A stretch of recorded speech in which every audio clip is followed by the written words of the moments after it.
అందుకే ఇలా ఆశీర్వదించండి అని గురువులకు మనం చెప్పకూడదు. వాళ్ళు ఎలా ఆశీర్వదిస్తే అదే ఆశీర్వచనం, మన కర్మను బట్టి ఉంటాయి అక్కడ. కానీ ఒక్కడ అనలేదండి దీర్ఘాయుష్మాన్ భవాని. కాలమా గడిచిపోతుంది, బెంగ పెరుగుతుంది. ఒక్కొక్క రోజు పెరుగుతుంటే తండ్రికి బెంగ పెరుగుతుంది.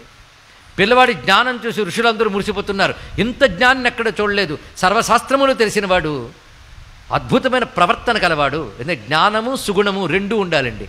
కొందరికి గొప్ప పాండిత్యాలు ఉంటాయి, సుగుణాలు ఉండవు. దౌర్భాగ్యం అది. ఇక్కడ రెండూ ఉన్నాయి. ఎంత గొప్పవాడో అని అందరూ మెచ్చుకుంటున్నారు. చిన్నపిల్లవాడప్పుడే అందరూ మెచ్చుకుంటుంటే తల్లిదండ్రులకి ఎంత ఆనందము. కానీ ఆ తండ్రికి ఆనందంతో పాటు దుఃఖం. ఇంత మంచి పిల్లవాడు తక్కువ కాలమే బతుకుతాడు కదా అని దుఃఖం. ఆ దుఃఖం వర్ణనాతీతం అండి. ఇలా బాధపడుతున్న సమయంలో ఒకసారి ఏం పుణ్యమో కానీ సప్తర్షులు వచ్చారు అక్కడికి. సప్తర్షులు తెలుసు కదండి, వశిష్ఠుడు, జమదగ్ని, అత్రి ఇత్యాదులందరూ కూడా, భరద్వాజుడు, వీళ్ళందరూ అక్కడికి వచ్చారు. గౌతముడు, ఈ సప్తర్షులతో పాటు నారదుడు కూడా వచ్చాడు ఆ సమయంలో. ఇలా 8 మంది మహర్షులు రాగానే దండం పెట్టించాడు పిల్లవాడికి. చిత్రం ఏంటంటే సప్తర్షులు కూడా దీర్ఘాయుష్మాన్ భవ అన్నారు.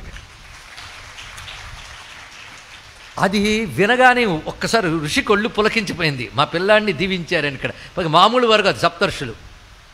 నారదుడు మాత్రం నవ్వాడు. ఆయన నవ్వాడంటే డౌట్ వచ్చింది వాళ్ళకి. ఇక్కడ ఏంటయ్యా మేము దీవిస్తా నవ్వుతావు అంటే, మీరు తపస్సుల మాట వ్యర్థమైపోతుంది కదా అని నాకు నవ్వొచ్చింది అన్నాడు. ఇక్కడ తపస్సుల మాట వ్యర్థమవడం ఏంటి? వాళ్ళందరూ వశ్యవాక్కులు, సిద్ధవాక్కులు. వాళ్ళ వాక్కు అంటే వాచమర్థోను ధావతి, అర్థం వాగనువర్తతే అన్నట్లుగా వాళ్ళ మాట అంటే అర్థం వాళ్ళ వెనకాలే పరిగెడుతుంది. అలాంటిది మహర్షుల వాక్కు వ్యర్థం కాకూడదు అంటే మీకు తెలియదేమో, లేదా ఈ సమయానికి మీకు స్ఫురించలేదేమో. చూడండి ఇక్కడ మీకు తెలియదండి అనకూడదు. ఒకప్పుడు ఎన్నో తెలిసిన వాడికి కూడా సమయాన్ని స్ఫురించదు, అది తెలుసుకోవాల్సింది. మీకు స్ఫురించలేదేమో కానీ ఇతడు అల్పాయుష్కుడయ్యా.